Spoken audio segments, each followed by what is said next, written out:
دھوکہ صرف یہ نہیں کہ آپ کسی اور کے ساتھ سو رہے ہوں یا محبت کے روابط بڑھا رہے ہوں، بلکہ اگر آپ کسی ایسے شخص سے مسلسل رابطے میں ہیں جس سے آپ کا پارٹنر کمفرٹیبل نہیں، تو یہ دھوکہ ہی ہے۔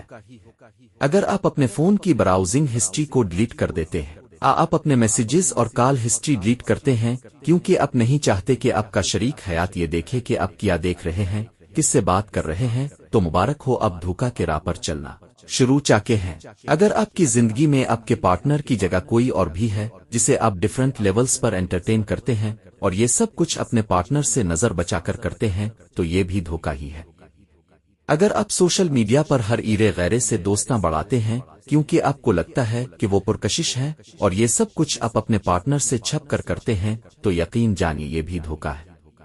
اگر آپ کو اپنے پارٹنر کے ہوتے ہوئے بھی دوسروں سے فلرٹ کرنے کی طلب اور ضرورت محسوس ہوتی ہے، تو آپ دھوکے ہی کی راہ پر گامزن ہیں۔